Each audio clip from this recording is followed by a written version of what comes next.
Hello everyone, welcome back to my channel. कैसे हो आप सभी? आई एम श्योर कि आप सभी लोग ठीक होंगे। तो चलिए हम लोग आज का वीडियो स्टार्ट करते हैं। आज के वीडियो में हम लोग जो एक 6 नंबर का क्वेश्चन डिस्कस करेंगे, जो काफ़ी इम्पॉर्टेंट भी है और ये हमारे डेली नर्सिंग प्रैक्टिस में भी इम्पॉर्टेंट है कि कैसे कैसे हमें एक हियरिंग एम्पायर्ड और म्यूट पेशेंट के साथ बात करनी होती है या उनके साथ डील करनी होती है। ठीक है, तो चलिए इस क्वेश्चन को हम लोग स्टार्ट करते हैं। ठीक है, इस क्वेश्चन मैं पढ़ के बता देती हूँ। ठीक है, explain the role of nurse in communication with hearing impaired and muteness. मतलब ऐसे पेशेंट के साथ कैसे डील करना है या फिर क्या रोल है ऐसे पेशेंट के साथ नर्सेस का, वो हमें डिस्कस करना है। ठीक है, तो सबसे पहले तो एक बात समझने की कि जो हियरिंग इम्पायर्ड वाले पेशेंट है या फिर म्यूटनेस वाले हैं, यानी कि ऐसे पेशेंट जो बोल नहीं सकते या फिर जिन्हें सुनाई नहीं देता, उनके साथ जो है नर्सेस को बहुत ही आराम से और बहुत ही सपोर्टिव होना बहुत ज़रूरी है। मतलब नर्सेस का जो बिहेवियर है उनके लिए बहुत ही सपोर्टिव होना चाहिए, ताकि वो नर्सेस की बात को सुने समझे और जो है उन्हें उनके साथ एक ऐसा फील आए कि हाँ, जो नर्स है वो हमारी केयर कर रही है, इसीलिए हमें उनकी बात को सुनना है या फिर समझना है। ठीक है, और सपोर्टिव बिहेवियर के थ्रू पेशेंट भी हमारी ओर आकर्षित होगा और हमारी बात सुनेगा और उनकी केयर जो है हम प्रॉपरली कर पाएंगे। ठीक है, the nurse play a vital role in communication with hearing impaired and mute patients by using clear speech, lip reading, gesture, writing aids, sign language, by providing emotional support, education and rehabilitation. The aim is to reduce barriers, ensure safety and improve the quality of life. जो nurses है वो काफ़ी vital role play करती है किसी भी hearing impaired या फिर म्यूट पेशेंट के साथ, क्योंकि नर्सेस उनके साथ जो है बहुत ही क्लियर इसमें बात करती है और साथ ही साथ जो है पेशेंट जो है लिप रीडिंग करते हैं, तो नर्सेस को उनके साथ बहुत ही पेशेंट्स के साथ बोलना बहुत ज़रूरी है, क्योंकि ताकि पेशेंट जो है उनके लिप को पढ़ सके, समझ सके और उनकी उनकी जो बातें हैं वो सुन के उन्हें उनके साथ वर्क कर सके। ठीक है, नर्सेस को है जो पेशेंट म्यूट है या फिर बोल नहीं सकता, उन पेशेंट को जो है ऐसे बात करनी है या फिर उनके जो इशारे हैं वो ऐसे सुनना है कि हमें समझ में आ जाए। उन्हें पहले तो हमें बोल देना है कि आप अपने जो भी ये है आप हमें बताओ लिख के, और फिर हम आपको ये करेंगे। मतलब बहुत सपोर्टिव वे में उनसे बात करना है, ताकि वो उनकी जो क्वालिटी ऑफ लाइफ है उसे इम्प्रूव कर सके।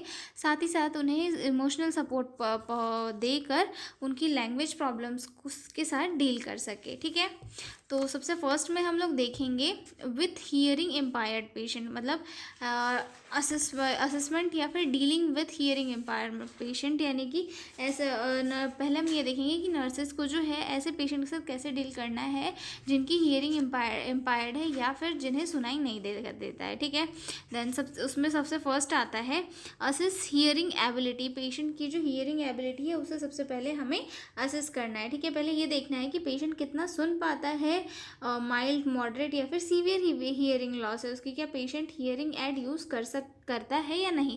हियरिंग एड यानी कि एक ऐसी इलेक्ट्रॉनिक डिवाइस जिसके थ्रू जो है साउंड को एम्पलीफाई किया जाता है, यानी कि बढ़ाया जाता है ताकि पेशेंट को सुनाई दिया जा सके।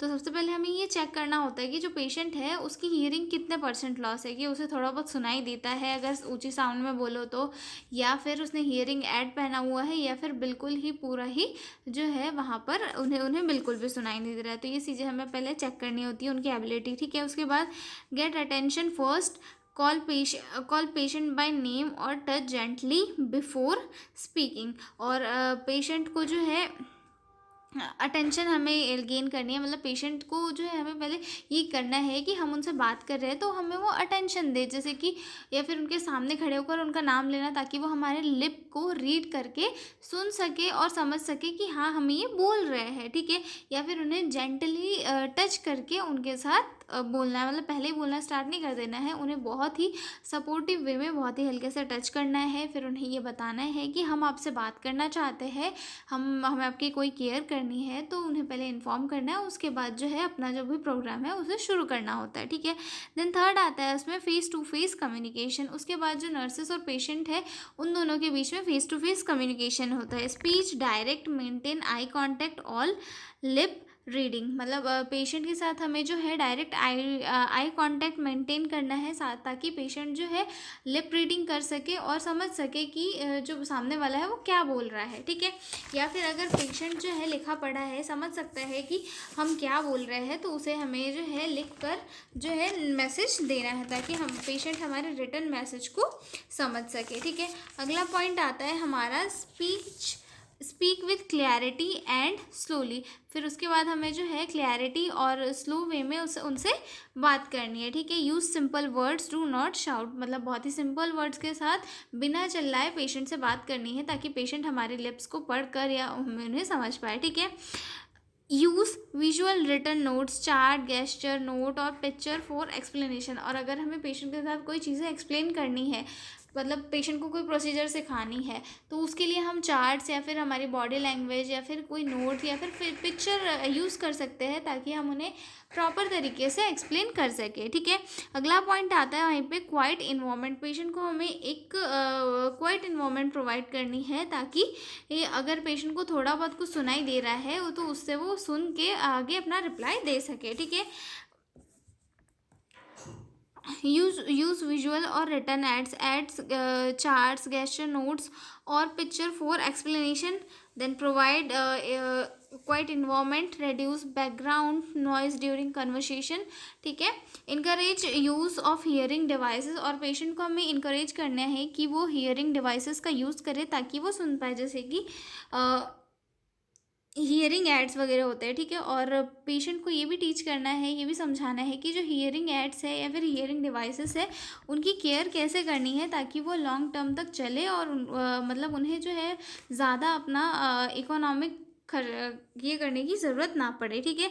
रिपीट एंड कन्फर्म, पेशेंट के साथ हमें जो है सेंटेंस हमने बोला उसको रिपीट भी करना है, क्योंकि हो सकता है मिसअंडरस्टैंडिंग क्रिएट हो सकती है। पेशेंट को हमने बोल दिया कि आप जाकर नहा लो और पेशेंट खाना खाने चले गया, तो पेशेंट के साथ हमेशा जो है रिकन्फर्म करना ज़रूरी है कि हमने जो भी उन्हें इंस्ट्रक्शन दिया है वो उन्हें प्रॉपर समझ में आया है या नहीं आया है, कहीं उन्होंने गलत चीज़ें तो नहीं समझ ली है, ठीक है। प्रोवाइड इमोशनल सपोर्ट, और फिर पेशेंट के साथ हमें ये जो है इमोशनल सपोर्ट भी उन्हें प्रोवाइड करना होता है, ठीक है। तो ये हो गया हमारा deal with hearing loss patient, मतलब हियरिंग लॉस वाले पेशेंट के साथ हमें कैसे डील करना है वो हो गया। अगला पॉइंट हम डिस्कस करने वाले हैं डीलिंग विथ म्यूट पेशेंट, यानी कि ऐसे पेशेंट के साथ कैसे डील करना है जो म्यूट है, यानी कि जो बोल नहीं सकते, ठीक है। सबसे फर्स्ट आता है इसमें अल्टरनेटिव कम्युनिकेशन। अल्टरनेटिव कम्युनिकेशन यानी कि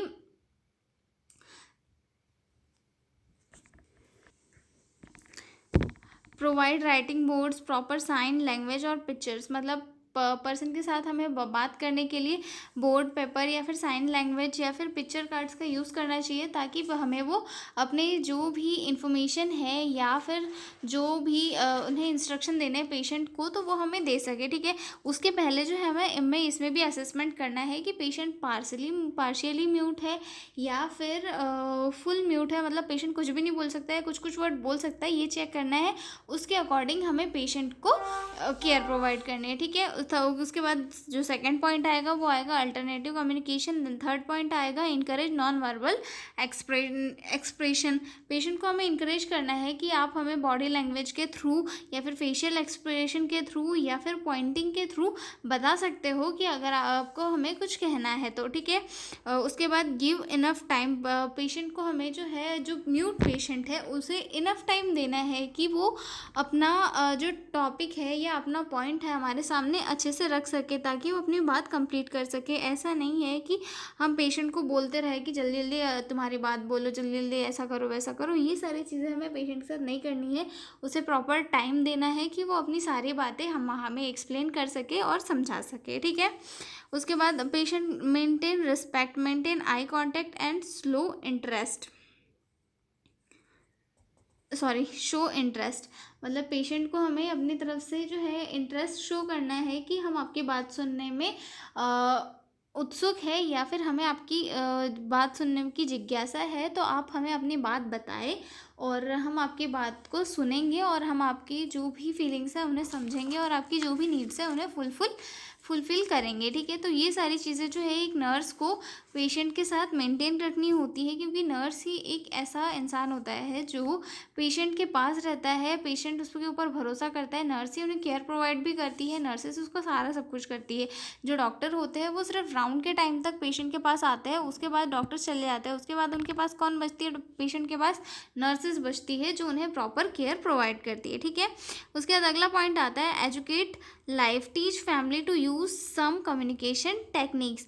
मतलब उसके बाद पेशेंट की फैमिली को भी हमें ये एजुकेट करना है, कि समझाना है कि जो कम्युनिकेशन टेक्निक्स होती है वो आप पेशेंट के साथ बात करने के लिए यूज़ कर सकते हो, ताकि पेशेंट को जो है काफ़ी लो फील नहीं हो, पेशेंट अपना जो भी मैसेज है वो आपको शेयर कर सके, ठीक है। क्रिएट सपोर्टिव एनवायरनमेंट, पेशेंट के आसपास हमें जो है सपोर्टिव इन्वायरमेंट क्रिएट करना है, उसे बिल्कुल भी ये नहीं फील कराना है कि वो इग्नोर हो रहा है या फिर हमने उसे अलग कर दिया है ग्रुप से, ठीक है।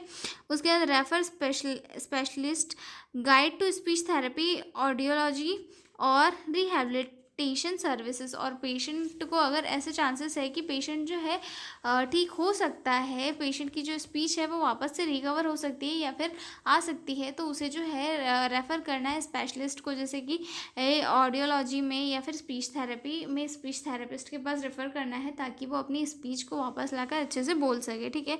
डॉक्यूमेंट क्लियरली, और जो भी हमने पेशेंट के साथ प्रोसीजर वगैरह किए ये और कम्युनिकेशन मेथड वगैरह यूज़ करी, उनको प्रॉपरली नोट डाउन करना है, ताकि फर्दर रिकॉर्ड्स के लिए वो मेंटेन रहे, ठीक है। तो ये क्वेश्चन हो गया हमारा explain the role of nurse in communication with hearing and impaired and muteness. तो मिलते हैं हम अगले वीडियो में एक नए क्वेश्चन के साथ, तब तक के लिए बाय बाय। और पीडीएफ नोट्स चाहिए हो तो डिस्क्रिप्शन में मेरा मेल दिया हुआ है, उस पर कॉन्टैक्ट करके आप लोग पीडीएफ नोट्स ले सकते हो। तो मिलते हैं अगले वीडियो में, तब तक के लिए बाय बाय।